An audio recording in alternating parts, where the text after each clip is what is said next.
한 여성이 집에 도착하자마자 누군가를 급하게 찾고 있습니다. 그 사람은 바로 안소니, 그녀의 아빠죠. 안소니를 보자마자 추궁을 시작하는데요. 안소니의 간병인 안젤라가 안소니에게 신체적 위협을 받고 더 이상은 일을 하지 못할 것 같다며 그만두게 되었다고 말합니다. 이 말을 들은 안소니는 안젤라가 먼저 안소니의 시계를 훔쳤다고 하는데요. 평소 귀금속을 보관하는 화장실에 있는 게 아니냐고 딸이 묻자 자신이 그곳에 귀금속을 두는 것을 어떻게 알고 있냐며 도리어 화를 내고는 화장실로 향합니다. 네, 있었네요. 갑자기 이사를 떠나게 됐다는 딸. 사랑하는 사람을 만났는데 그 사람이 프랑스인이라 함께 프랑스에서 살기로 했다고 말합니다. 자신을 떠나는 딸에게 속상한 마음이 드는 안소니. 이 허한 마음을 달래고자 차를 타는데 갑자기 집안에서 인기척이 들립니다. 소리를 따라가 보니 집 안에는 웬 처음 보는 낯선 남자가 있습니다. 그 남자는 바로 딸 앤의 남편 폴. 분명 앤은 사랑하는 사람을 만나 프랑스로 간다고 했었는데요. 이 사실을 폴에게 말하지만 폴은 아무것도 모르는 것 같습니다. 그러자 안소니는 폴에게 앤이 자신을 이 집에서 내보내려는 꿍꿍이가 있는 것 같다고 말하고는 자신은 자신의 집에서 절대 떠나지 않겠다고 하자 폴은 이 집은 자신의 집이며 간병인과 안소니가 싸운 이후 새 간병인을 찾을 때까지 폴의 집에 있는 거라고 말합니다. 그때 딸 앤이 장을 보고 집에 왔는데 무슨 일인지 자신의 딸이 아닌 다른 여자가 있었습니다. 안소니는 매우 당황했지만 다시 진정하고 아무렇지 않은 듯 행동하는데요. 그런 안소니에게 앤이 다가와 다 괜찮아질 것이라며 위로를 합니다. 그리고 안소니는 아까 폴이 자신에게 이 집이 안소니의 집이 아닌 폴의 집이라고 말했었던 것을 이야기하는데요. 이 말을 들은 앤은 이 집에 아무도 없고 자신은 이혼한 지 벌써 5년이 지났다고 말합니다. 심지어 아까 집에 들어올 때 사왔던 치킨도 없다고 합니다. 안소니는 이 상황이 황당하기만 합니다. 그렇게 다음 날이 되자 앤은 새로운 간병인을 데려왔습니다. 이름은 로라. 집에 처음 온 로라에게 안소니는 이것저것 이야기를 해줍니다. 안소니에게는 둘째 딸 루시가 있고 직업은 화가이며 안소니 자신은 예전에 탭댄서였다고 말합니다.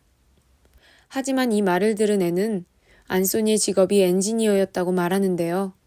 감정이 격해진 안소니는 로라에게 앤이 이혼 후 새로운 남자를 집에 데려와 자신을 이 집에서 내보내려고 하고 있지만 자신은 이 사실을 다 알고 있으며 앤은 아주 냉정하고 영악하다고 말합니다. 그날 밤 잠을 자고 있는 안소니에게 다가가 갑자기 목을 조르는데요. 다행히 상상이었습니다. 집에 돌아온 앤의 남편에게 안소니가 둘째 딸 이야기를 하자 질문 하나를 하는데요. 사람들 마음을 상하게 하면서 얼마나 오래 여기 계실 거죠? 이 질문을 듣자 다시 화면은 전환되고 장소는 병원으로 바뀌게 됩니다. 당분간 앤과 함께 살고 있냐는 의사의 질문을 듣자 앤이 파리에 갈 때까지 살 예정이라고 답하는데 이 답을 들은 앤은 파리에 가지 않고 런던에 살고 있다며 그 전에 자신이 했던 말들을 다 기억하지 못합니다. 그렇게 의사와의 상담이 끝나고 집에 돌아왔는데요. 안소니의 책상엔 한 액자가 있습니다. 두 딸과 함께 찍은 사진인 것 같네요. 장을 보다가 남편의 전화를 받고 급히 집에 온 앤. 안소니가 옷을 입는 방법을 까먹어 앤을 부른 것이었습니다. 옷을 다 입고 방에서 나온 안소니. 우연히 앤과 폴의 대화를 듣게 되는데요. 그 대화는 다름 아닌 안소니를 요양원으로 보내자는 말이었습니다. 안소니는 아무것도 듣지 못한 척 밥을 먹으러 테이블에 앉습니다.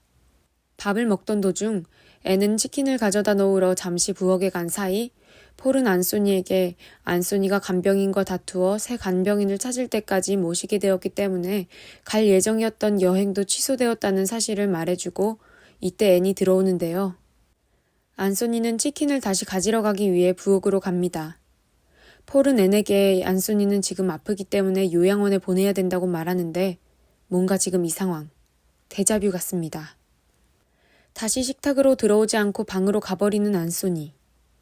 자고 있는 안소니를 바라보며 앤은 생각에 잠긴 얼굴로 안소니의 얼굴을 어루만집니다.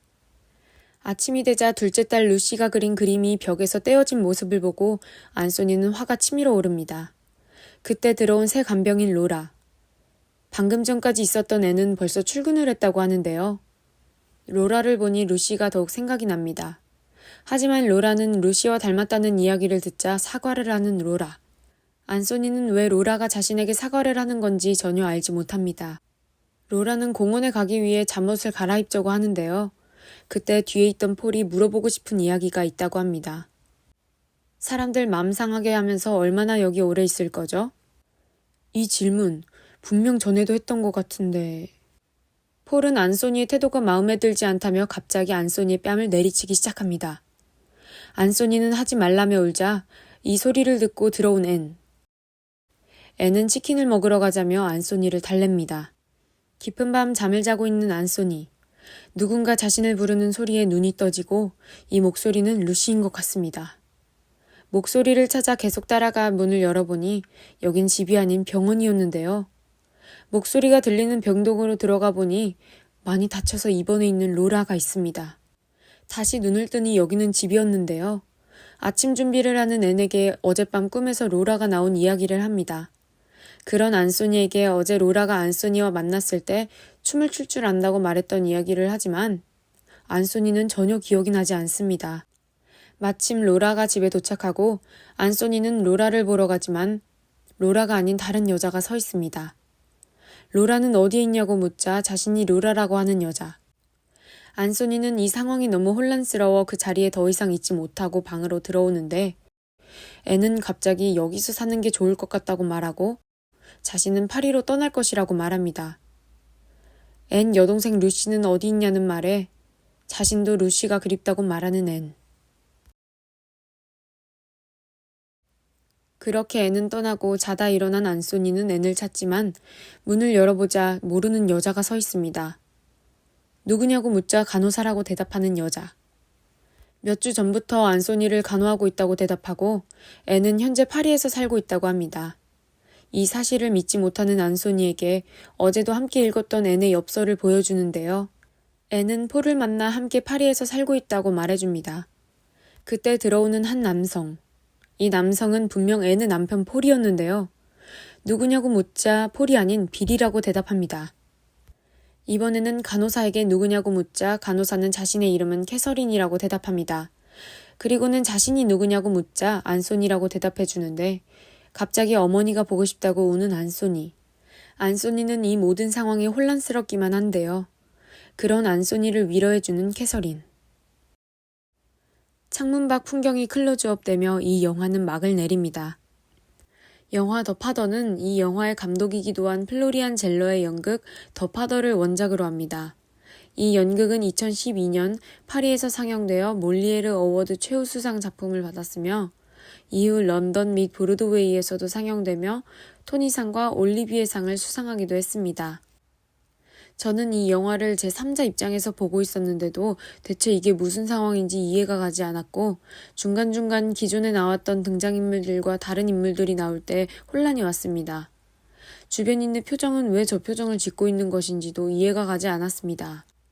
하지만 점점 보다 보니 뭔가 잘못됐음을 알게 되었고 마지막이 되어서야 이 상황에 대해서 정확하게 파악하게 되었습니다.